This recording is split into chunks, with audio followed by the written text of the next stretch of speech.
그런 말씀을 드리면 우리에게는 보다 더 큰 필요가 있다고 말씀을 주셨습니다. 다시 주의 재림을 맞이하기 위해서는 더 큰 필요가 있을진데 우리에게 성경에 계시된 대로 어떤 준비가 필요한지, 어떤 사람이 되어야 하는지에 대해서 명확한 계시를 주었습니다. 그것도 인물로 에녹과 침례 요한을 우리 앞에 주고 있다고 이미 우리는 말씀을 통해서 보았습니다. 질문 하나 드리겠습니다. 우리를 승천을 준비시키는 기별이 무엇입니까, 여러분? 우리는 승천을 준비해야 합니다. 그죠? 승천요. 주님 오시면 하늘에 승천할 준비를 우리는 하셔야 합니다. 그런 승천을 위해 합당한 준비를 시키는 기별이 여러분 무엇입니까, 여러분?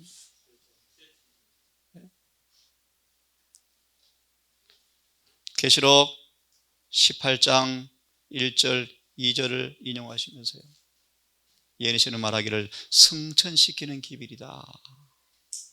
그것을 가리켜서 셋째 천사의 큰 외침이라 그래요. 그게 무슨 말이죠, 우리 영광아? 나중에 찾아 읽기를 바랍니다. 우리를 승천시키기 위한 기별이 있는데 그것은 바로 셋째 천사의 기별의 큰 외침인데 그것이 무슨 말인가? 하나님은 회개한 자에게, 들으세요? 하나님은 회개한 자에게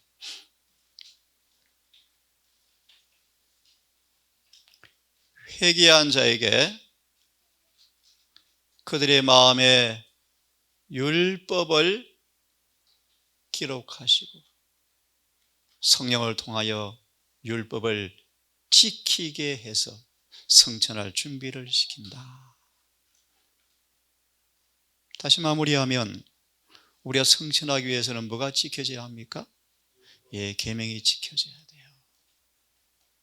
두 인물이 있습니다. 에녹과 침례 요한입니다. 누가복음 3장을 펴서 한 장을 읽고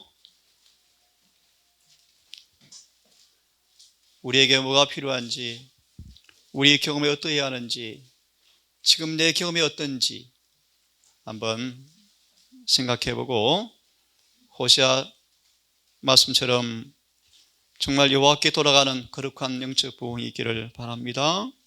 3장 1절과 18절을 3장 1절과 18절을 성경은 제가 읽지 않겠습니다. 주석을 바라보시면 잘 아시는 말씀이 인용되어 있죠.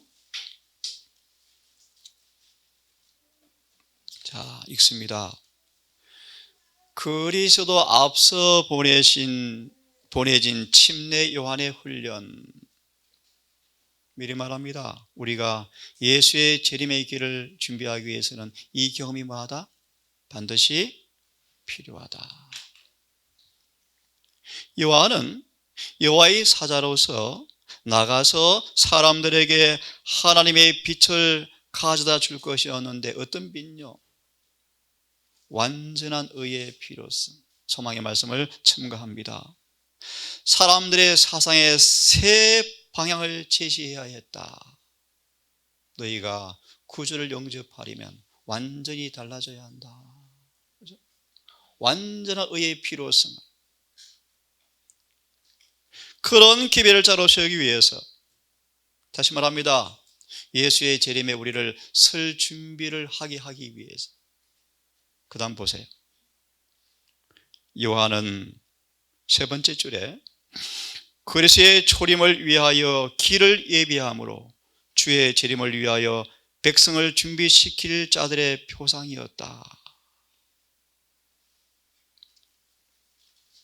그 다음 문장을 보시면 하나님을 두려워하는 가운데서 거룩함을 온전히 이루기를 원하는 침례 요한처럼 그런 사람들은 절제와 자제의 공갈을 배워야 한다. 엄격한 절제 삶과 철저한 자아 굴복의 훈련을 요한은 감당했다. 그런 뜻입니다. 그렇죠? 다시 말합니다. 하나님을 두려워하는 가운데서 거룩함을 온전히 이루기 원하는 모든 사람들. 고 7장 1절의 말씀이었죠. 절제와 자제의 공갈을 배워야 한다. 식욕과 정욕은 보다 더 고상한 정신력에 복종되어야 한다. 이걸 가리켜서 자아훈련이다. 내 먹고 싶은 대로 먹지 않고 입맛을 부인하고 진리 앞에 입맛까지 굴복시키는 절제, 자아훈련을, 이 자아훈련은 말씀을 잘 깨닫고 진리를 잘 깨닫게 해주고 그 말씀을 내 삶 속에서 실천될 수 있는 정신력과 영적 통찰력을 갖는 데 필수적이다. 이러한 이유로 절제가 그리스도의 재림을 위하여 준비하는 일에 일익을 담당하는 것이다. 요한을 통해서 보여준 공감입니다. 다니엘의 교훈이요. 화면을 좀 보시기를 바랍니다. 침례 요한의 경험을 짤막하게 요약해드리겠습니다. 약대 털옷을 입고 혹자는 의복계획이다 라고 말도 하기는 합니다. 하여튼 그거는 그냥 중요한 얘기가 아닙니다. 절제 음식은 메뚜기와 석청을 먹었더라. 나무 열매와 꿀이 그의 주식이었더라. 또 다른 예언의 시는 약간의 채식과 콩과 식물인 지엄나무 열매와 꿀이 요한의 주식이었다 라고 또 예언의 시는 되어 있습니다. 요한의 품성을 한 단면을 소개합니다.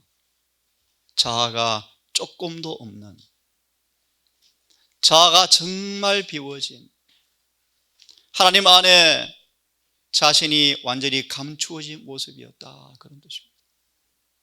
이것이 재림을 위한 필수적인 준비입니다. 그는 흥하여야 하겠고 나는 쇠하여야 하리라.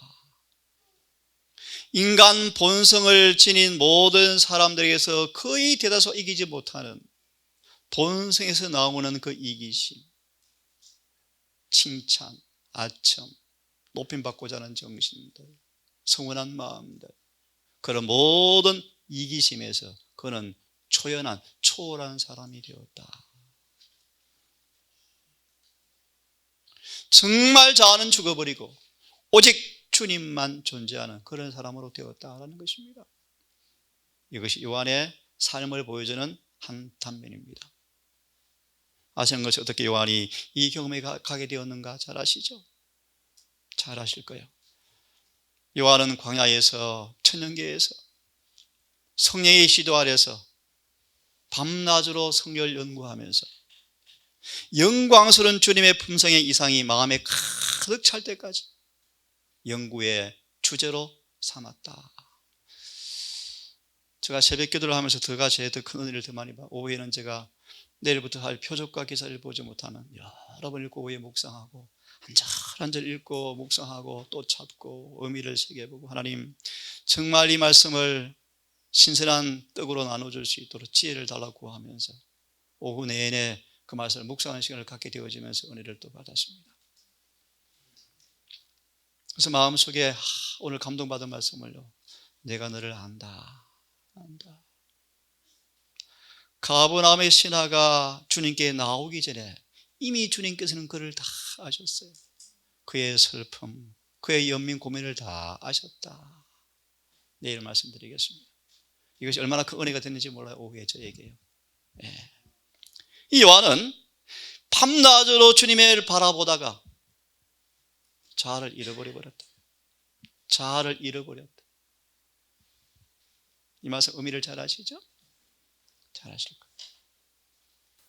주님께 마음의 시선이 딱 고정되어서 옆에서 누가 찝쩍거려도 성가시게 해도 관심이 없어요. 자아를 잃어버렸다. 여러분 너무 잘 아시죠? 이것이 예수님의 복음 진리의 전부다. 예수 가르침의 전부다. 다시 말합니다. 모세에게는 40년이 필요했대. 40년이요. 베드로는요, 사도 바울은요, 아라비아 광야에 3년을 칙거하면서, 그죠? 우리에게는 얼마나 걸립니까? 이스라엘 사람들은 40년을 광야에서 뺑뺑 돌려도 안 돼요, 안 돼. 근데 오늘 제가 새로 본 말씀이요, 왜 천사를 고넬료한테 보냈는가? 놀라운 말씀이었어요. 그는 구약 성경대로 살았던 사람이었다. 여러분, 이방인인데 여러분, 놀라운 사람이에요. 그는 하나님의 뜻과 조화되어서 구약의 말씀대로 살았던 사람이었대요. 그래서 그를 더 나은 계시를 주기 위해서 천사를 직접 보내셨대, 고넬료에게. 하나님은 우리를 아십니까, 여러분? 다 양들을 다 아신대요. 요한은 자아를 잃어버렸다.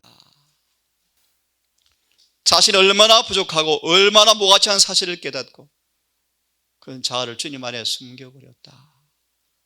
이 경험이 우리 경험이 되어야 한다고 말씀하고 있습니다. 그러므로 그는 사람을 두려워하지 아니하고 하늘의 기별을 전달자로 나갈 준비가 되었다.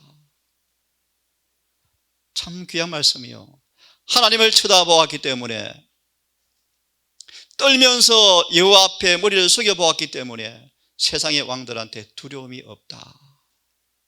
이런 기별자가 필요할 거예요. 이런 기별자. 우리는 요한의 경험과 같은 영적 경험을 가져야 한다. 다시 말합니다. 하나님을 바라봄으로 자아를 잃어버려야 한다. 한 예를 듭시다. 그래서 주님을 바라봄으로 자아를 잃어버린 사람들은 성령으로 채워지는데, 한 예를 듭시다. 그래서 그들은 온유한 사람이 될 텐데, 잘 아시죠? 온유한 사람을 정의합니다. 칭찬과 비난에 귀머리가 되는 사람들이래요. 이게 온유한 사람들이에요. 아무리 칭찬해도 교만하지 않아요. 아무리 비난해도 의기소침하지 않아요. 하나님을 바라보는 사람들이에요. 자아가 잃어버린 사람들이에요. 이런 준비가 반드시 필요하다. 침례 요한도 아는 것처럼 우리가 천성적으로 가진 공통적인 약점들이 다 있었다. 결점도 있었다. 하지만 그분을 바라봄으로 자아가 잃어버리자 하나님의 사랑의 손길이 요한을 변화시켰다. 이 경험이 우리에게 필요하다는 것입니다. 예수를 바라봄으로 자아 포기의 수준까지 이르렀다. 요한을 통해 주는 교훈이 뭔가를 잘 이해하시겠죠? 아시겠죠? 참, 이 말씀도 보실래요? 그 주를 위해 길을 다 닦아놓고 그는 침묵과 무명인 상태를 그대로 받아들였다. 아무도 인정하지 않아도, 아무도 알아주지 않아도, 그의 업적을 주님께서 조금 더 인정해 주지 않아도 침묵하고 무명인 상태로 그대로 받아들이고 그는 죽었다.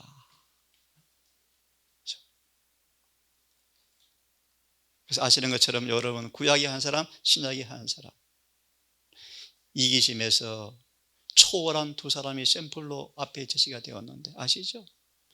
요나단과 침례 요한이었다. 예. 이런 말씀드립니다. 반복된 말씀들이죠.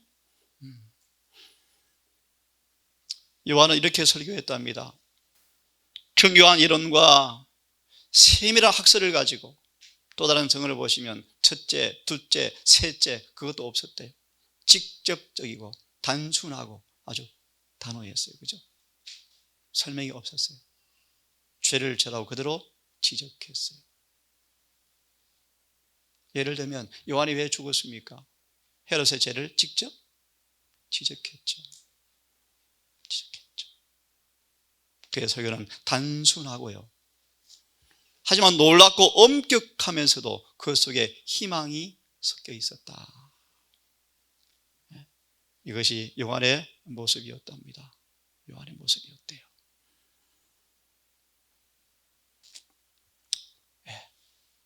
아주 간단한 교훈입니다. 예수의 재림을 위해서 보다 더 큰 필요가 뭔가? 빨리 우리 자아가 주님 안에 감추어져야 한다. 이겁니다. 자아를 즐겨 낮추는 자에게 주어진 약속이 있죠. 눈을 보시기 바랍니다. 하나님의 충만하신 것으로 우리에게 임하신다. 그분의 사랑을 알아서 넓이와 깊이와 높이가 어떠함을 깨닫고 모든 충만하신 것으로 우리에게 충만하게 하실 것이 우리를 향한 주님의 초청이다. 아시는 것처럼 자아를 비운 요한의 심령에 성령이 충만하였더라.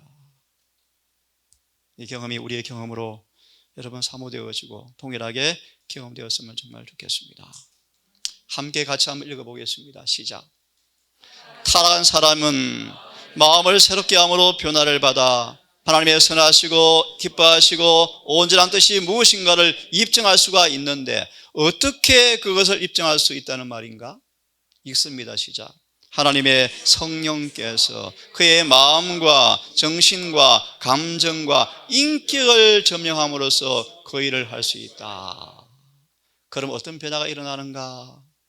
품성에 실제적으로 역사에서 가시적으로 드러난다. 이 경험이 지금 우리에게 필요하다는 것입니다. 가시적으로.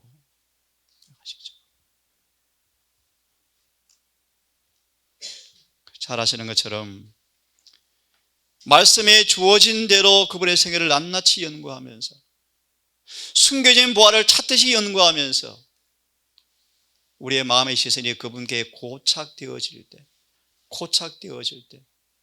오늘 장로님 기도처럼 인용한 시려소망의 173페이지 말씀처럼 보이지 않지만 성령께서 임하셔서 우리를 새로운 피조물로 창조하신다. 우리의 전 존재를 그분의 모습이 딱 점령해버린다. 이 경험이 지금 우리에게 절박하게 필요하다고 말씀하십니다. 이 말씀 읽고 끝내겠습니다.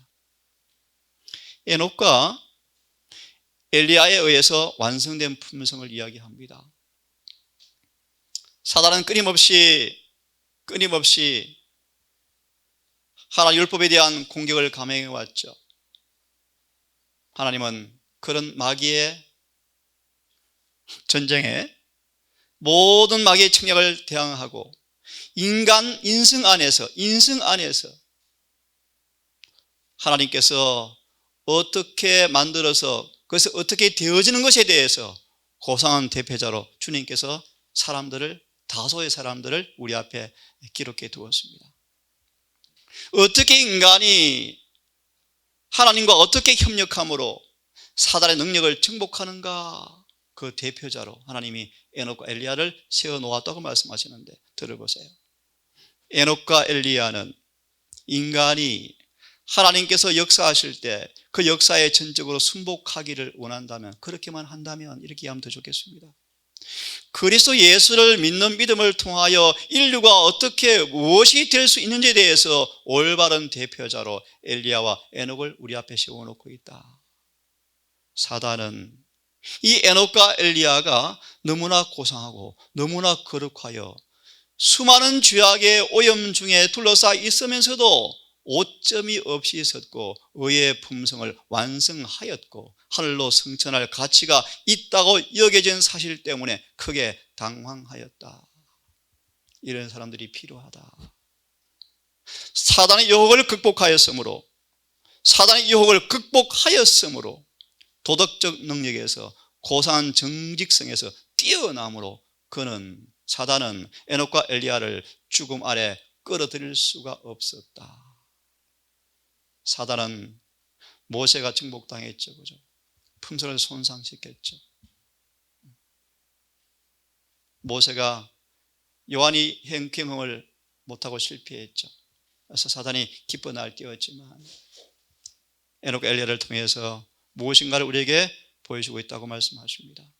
마무리하겠습니다. 여러분, 우리는 주님의 재림을 준비해야 합니다. 그러려면 에녹과 침례 요한을 우리 앞에 딱 예시해 주고 있습니다. 어떻게 완전한 품성을 형성했는가? 그 비결은 바로 자아를 주님 안에 숨겼다. 살아 성천하고 재림을 맞이할 사람을 대표한다. 라고 말하고 있습니다.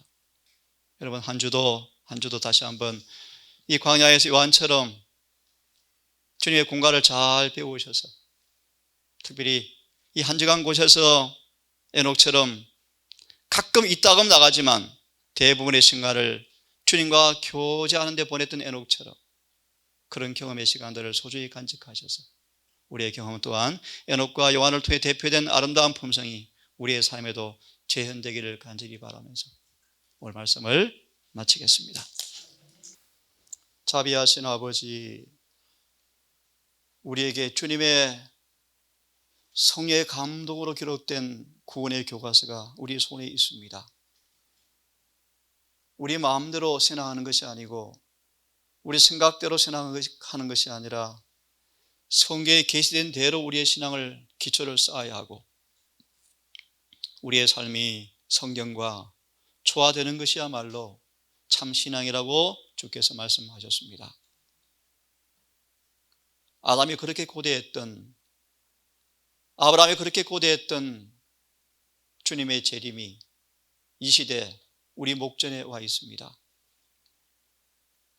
누가 승천할 것인지, 누가 재림을 위한 준비가 이루어졌는지 명확한 증거를 우리 앞에 주셨습니다. 주님, 에녹과 침례 요한을 통해 대표된 보다 더 큰 필요가 무엇인가를 우리에게 교훈을 주었사오니 이 교훈을 잊지 말게 하시고 에녹의 본을 받고 요한의 본을 받아서 우리 삶 또한 자아가 주님 안에 감추어짐으로 주님의 형상으로 화해지는 경험이 우리 경험에도 있기를 소망합니다. 주님, 또 안식일이 다가고 또 한 주가 왔습니다. 생의 의무의 짐을 또 져야 하고 또 육신은 피곤할 것이고 생각은 세상 일로 번잡할 것입니다. 하지만 주님, 경건을 잃지 않도록 도우셔서 에녹처럼 특별히 세상의 정체를 했던 다니엘마저도 그 와중에 의로웠던 경험처럼 우리 삶 동일한 그런 경건의 능력을 경험케 하여서 어떤 지경에도 환경을 초월한 주의 능력을 경험하는 모두가 되게 인도해 주시옵소서. 특별히 아버지 안식일을 마무리하며 함께하지 못했던 우리 교우들 기억하시고 특별히 연로하신 딸들을 기억하셔서 그들의 남은 생에 주님, 아무도 부인할 수 없는 꺼져가는 인간의 심지지만 오 주여, 특별히 긍휼을 베풀어 주셔서 영원한 부활을 잘 준비하셔서 주님 안에 구원의 확실한 소망 가운데 딱 서게 하셔서 인생을 주 앞에 마지막 헌신할 수 있도록 인도해 주시옵소서. 새로 태어날 태중의 아이들 기억하셔서 연약한 엄마 아빠 아버지 그러한 손길로 붙들어 주셔서 건강하고 아름다운 아이로 출생할 수 있도록 성령님 특별히 산모에게 은혜를 베풀어 주시고 많은 기도와 묵상과 또 깊은 회개와 은혜를 받는 그 일에 실패하지 않게 하셔서 큰 엄숙한 이 일 앞에 주님께서 함께 하시는 산모들 되게 하셔서 주 앞에 모든 과정이 기쁨이 되게 인도해 주시옵소서. 우리 구주 예수님 이름 의지하여 기도드리옵나이다.